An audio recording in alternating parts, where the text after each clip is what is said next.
एक बार एक भगत चला भजन करने के लिए, बीच में मिल गए नारद। बोले महाराज ये बताओ जल्दी कौन से भगवान खुश होते? बोले भोले बाबा तो बहुत व्यस्त रहते, राम जी भी व्यस्त रहते, कृष्ण भी रहते, पर ब्रह्मा जी थोड़ा खाली रहते हैं। हाँ तुम तो उन्हीं का भजन करो। सो ब्रह्मा जी का भजन किया पुष्कर में जाकर के 3 महीना, और जब 3 महीने भजन किया तो ब्रह्मा जी प्रसन्न हुए। भोले बाबा ही वरदान देना थोड़ी जानते, अपन भी ब्रह्मा है। बोले भगत क्या चाहिए? अब ब्रह्मा जी को क्या पता जे कलियुगी भक्त है।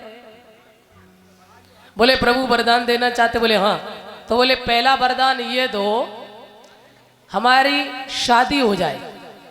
ब्रह्मा जी बोले मर गए, चलो कोई बात नहीं, तथास्तु दिया। दूसरा वरदान ये दो मेरा मकान बन जाए। ब्रह्मा जी बोले तथास्तु। और तीसरा जे देव जब मांगे तब 3 फिर देव।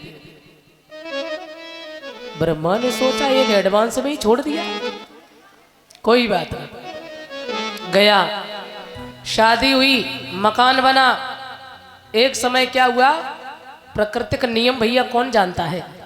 बादल आए, आंधी तूफान आया, बारिश हुई, सो मकान का डिस्टेम्पर धुलने लगा, तो रात में ही चिल्लाने लगा। अब ब्रह्मा जी कहीं सृष्टि करने में लगे होंगे। अरे ब्रह्मा, अरे जगत के कर्ता, अरे विधाता जी, अरे 3 महीना भजन किया, कोई कामे काम बात थोड़ा ही है।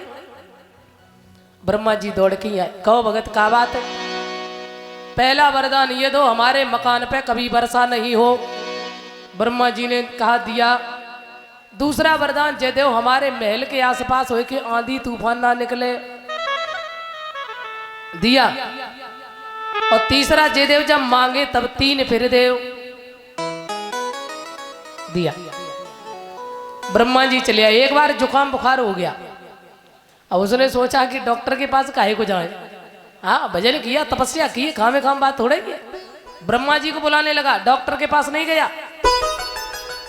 अरे जगत के कर्ता विधाता जी, विधाता जी दौड़ के आए, कहो भैया जाने तो बिना पैसा को चपरासी बनाए रखो। बोल भगत क्या बात है, बोल। कहने लगा पहला वरदान ये दो हमें जुकाम खांसी नहीं होनी चाहिए। और आज कहीं हमें मिल जाते तो वही मांग लेते जी वरदान। बोल गोविंद भगवान की। सच बता रहे, आज इतना जोर से जुकाम है हम बता नहीं सकते, तो क्या करें, और दवा भी नहीं खा सकते, नवरात्र चल रहे। बोल गोविंद भगवान की। चलो सब ठीक करे माता जी। बोले कभी जुकाम खांसी नहीं होनी चाहिए। बोले बिल्कुल नहीं होगी। और दूसरा वरदान जयदेव हमें बुखार तो कबू आवे ही ना। दिया। और तीसरा जयदेव जब मांगे तब 3 फिर। ब्रह्मा जी रोते हुए भगवान नारायण के पास गए, प्रभु जी बचाओ। भगवान बोले क्या? बोले ऐसो भगत पल्ले परो जाने बिना पैसा को चपरासी बनाए लो, नौकर बना रखा है। अरे उसको बुखार आ जाए तो टेबलेट नहीं मांगता है। तो बोले आओ ब्रह्मा जी ठीक करो, कोई विपत्ति आओ ब्रह्मा। प्रभु जी बचा लो। भगवान बोले तो ये कलियुगी भक्त हैं, इनसे थोड़े बच के रहा करो। जे 100 रुपया चढ़ाएंगे और 100 लाख मांगेंगे तो होश में रहो ना। हाँ, और चढ़ाएंगे पिलपिला अमरूद और मांगेंगे चांद जैसो नाती। भैया जैसा बोगे वैसा ही तो मिलेगा। बाजार में जाएंगे यहाँ ऊमर सेड़ा में भागवत चल रही है और ढकेले लगी है, 100 रुपया किलो सेब है, 200 रुपया किलो। अजी 100 रुपया किलो दे दोगे बहुत का, भागवत में ही तो चढ़ाने। अब खाने होते तो 200 रुपया वाले लेते। मतलब अपने से भी छोटी कीमत भगवान की। और ये लोग करते हैं जो सबसे सस्ते अमरूद हो, भैया जय तो लेकर कथई में तो चढ़ाने, हमें क्या करें, खाने थोड़े ही। राम भलो करे।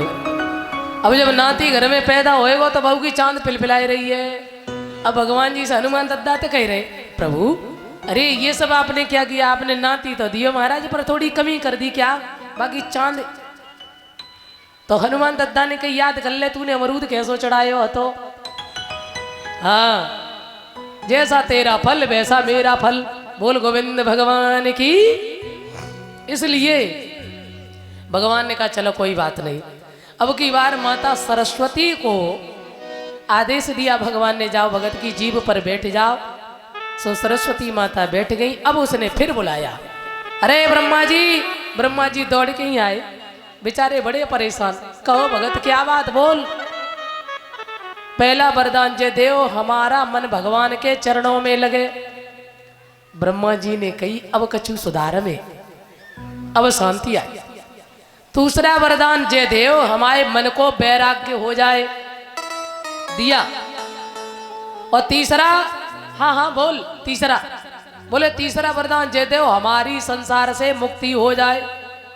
ब्रह्मा जी बोले मुक्ति ले चाहे भुक्ति ले, पर मेरो पीछा छोड़। बोल गोविंद भगवान की। तो ऐसे कलियुगी भक्त हैं।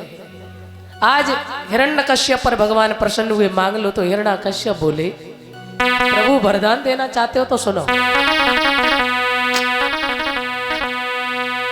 वह बोला लूंगा तो ऐसा, और जो कभी किसी को दिया न हो।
न मरे, बाहर न मरे, भीतर न मरे।